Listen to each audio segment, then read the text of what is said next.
Hi అండి, random Telugu life style vlogs. అందరూ ఎలా ఉన్నారండి? మేమైతే చాలా బాగున్నాం. మీరందరూ కూడా బాగుండాలి అని మనస్ఫూర్తిగా కోరుకుంటున్నాను. ఈరోజు వీడియోలో జర్నీ వ్లాగ్ని అయితే మీతో షేర్ చేసుకోవాలి అనుకుంటున్నాను. ఎక్కడికి వెళ్తున్నాం అనేది చెప్తానండి. ఫస్ట్ అయితే ఇంటి దగ్గర నుంచి స్టార్ట్ అయ్యాము. బస్సులో అయితే వెళ్తున్నాము. వెళ్ళేసరికి మార్నింగ్ అయితే అవుతుంది. ఇలా బస్సులో నైట్ మొత్తం జర్నీ చేసి వెళ్ళడం ఇదే ఫస్ట్ టైం అండి. ఎప్పుడు వెళ్ళినా కానీ ట్రైన్స్కి వెళ్తాము. ఇప్పుడైతే బస్కి వెళ్ళాము. మేము ఉన్న దగ్గర నుంచి చీరాల వెళ్ళడానికి ఎక్కువ టైం పడుతుందని బస్కి అయితే వెళ్తున్నామండి. ట్రైన్స్ బుక్ చేసినా కానీ అప్పటికప్పుడైతే రిజర్వేషన్ అయితే అవ్వట్లేదు, అందుకని బస్కే వెళ్తున్నాము. చెన్నైలో ఉన్నప్పుడైతే మ్యాక్సిమం ట్రైన్స్లోనే వెళ్ళే వాళ్ళమండి, బస్కి అసలు వెళ్ళే వాళ్ళం కాదు.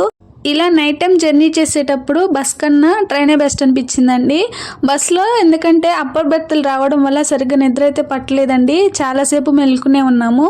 అది కాక బస్సులో సీట్లు కూడా లాస్ట్లో వచ్చాయండి, అందువల్ల బ్రేక్స్ వేసినప్పుడు టర్నింగ్స్ అప్పుడు ఊరికనే మెలకు వచ్చేది, ఇంకా నిద్ర అయితే పట్టలేదు. మార్నింగ్ లేచేసరికి దగ్గరలోకి అయితే రీచ్ అయిపోయాము.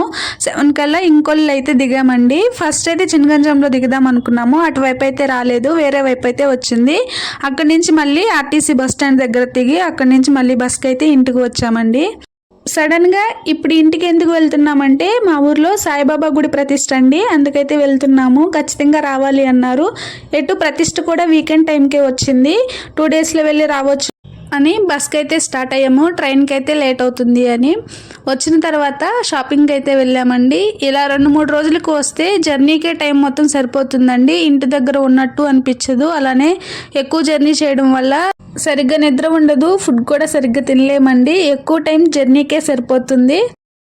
ఇలా ఉదయాన్నే బస్సులో రావడం వల్ల పొలాల్లో అయితే బాగా మంచు బట్టి చాలా బాగుందండి. అవి చూస్తూ బ్యాక్ కెమెరా పెట్టి తీద్దాం అనేసరికి బస్ స్టాప్ అయితే వచ్చేసింది, దిగేసాము. ఇంటికి రాగానే ఫస్ట్ అయితే మొక్కలు చూసుకుంటానండి, ఏ మొక్కలు బాగున్నాయి, ఏవి పువ్వులు పూస్తున్నాయి అని ముందైతే అవి చూసుకుంటాను. ఇక్కడ నాటు గులాబీ పువ్వులు అయితే చాలా వచ్చాయండి, చెట్టు కూడా చాలా పెద్ద అయింది. సంక్రాంతికి వచ్చినప్పుడైతే ఇంకా చాలా బాగున్నాయండి. అప్పుడు బాగా మంచు పడుతుంది కదా, మంచుకైతే బాగా మొగ్గలు వచ్చి బాగున్నాయి. ఫస్ట్ నుంచి కూడా నాటు గులాబీ పువ్వులు కానీ నార్మల్ పువ్వులు కానీ పెట్టడం అంటే చాలా ఇష్టం అండి. అంతకుముందు పెట్టినప్పుడు ఎక్కువగా అసలు పువ్వులు వచ్చేవి కాదు, చెట్టు కూడా పెద్దదయ్యేది కాదండి. ఎన్ని చిగుర్లు వచ్చినా కానీ అసలు మొగ్గలు వచ్చేవి కాదు. ఇప్పుడైతే చాలా బాగా వస్తున్నాయి. అత్తయ్య వాళ్ళకి ఇక్కడ నల్లమట్టి అవ్వడంతో ఏ మొక్క వేసినా కానీ చాలా బాగా వస్తాయండి. ఇప్పుడైతే ఏ మొక్క తీసుకోవాలి, ఏదైతే ఎగురులు వస్తుంది అనేది కొంచెం అర్థమవుతుంది. అలాంటివి తీసుకుంటే కొంచెం బాగుంటాయి. తర్వాత చామంతి పూల మొక్కలు కూడా చాలా కలర్స్ అయితే ఉండేవండి. ఇప్పుడు మొత్తం అన్ని సమ్మర్కి ఎండిపోయి ఒక కలర్ అయితే బాగుంది. కొంచెం సేపు కూర్చున్న తర్వాత ఫ్రెష్ అయ్యి టిఫిన్ చేసి బట్టల షాపింగ్కి అయితే వెళ్ళామండి. గుడి ప్రతిష్ఠ అని చెప్పాను కదా, వచ్చిన వాళ్ళకి బట్టలు పెట్టాలని కొన్ని శారీస్ అయితే తీసుకువచ్చాము. ఎక్కువైతే తీసుకురాలేదులేండి. ఈ మోడల్లో ఒక శారీ అయితే తీసుకున్నాము. ఇప్పుడు ఎక్కువగా వర్క్ బ్లౌజెసే వస్తున్నాయి కదండి మ్యాక్సిమం శారీస్ మీదకి, అలాంటిదైతే ఈ 2 కలర్స్ తీసుకున్నాము. అందులో క్లాత్ అయితే చాలా బాగుంది, క్వాలిటీ కూడా బాగుందండి. ఇవి తీసుకున్న తర్వాత మళ్ళీ నార్మల్గా పెద్దవాళ్ళకి పెట్టడానికి నార్మల్ శారీస్ అను కాటన్ శారీస్ అయితే తీసుకున్నాము. అవి కూడా చాలా బాగున్నాయి. ఇలా ఎప్పుడైనా బట్టలు తీసుకోవాలి అనుకున్నప్పుడు ఎక్కువగా చీరాలే వెళ్ళే వాళ్ళమండి. ఆ రోజు చీరాలు వెళ్ళడానికి కుదరలేదు, అది కాకుండా టైం కూడా లేదు, అందుకని చిన్నగంజంలో అయితే తీసుకున్నాము.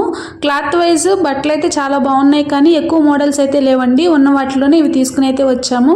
చీరాలు అయితే వెతికితే ఇంకా కొంచెం మంచివి అయితే దొరికేవి, కానీ అక్కడికి వెళ్ళడానికి కుదరలేదు. ఫస్ట్ అయితే చీరాలే వెళ్దాం అనుకున్నామండి. ఎంతసేపు చూసినా కానీ బస్సులు రావట్లేదు. రైల్ గేట్ దగ్గర ఏదో ప్రాబ్లం ఉందని ఆ రోజు బస్సులు అయితే ఆపేశారంట. టైం ఉంటే వెళ్ళే వాళ్ళము. అదిగాక నెక్స్ట్ డే సండే, ఆ రోజే ప్రతిష్ఠ అవ్వడంతో షాపులు అయితే ఉండవని ఇంకా దగ్గరలోనే తీసేసుకున్నాము. ఇవైతే తీసుకున్నాము. ఎలా ఉన్నాయి అనేది కామెంట్ సెక్షన్లో కామెంట్ చేయండి. నెక్స్ట్ వీడియోలో అయితే ప్రతిష్ఠ వ్లాగ్ని అయితే మీతో షేర్ చేసుకుంటాను. ఈ వీడియో మీకు ఎలా అనిపించింది అనేది కామెంట్ సెక్షన్లో కామెంట్ చేయండి. వీడియో నచ్చితే ప్లీజ్ లైక్ సపోర్ట్ చేయండి. మరొక మంచి యూజ్ఫుల్ అయ్యే వీడియోతో మీ ముందుకైతే వస్తాను. అప్పటి వరకు thanks for watching. Keep smiling.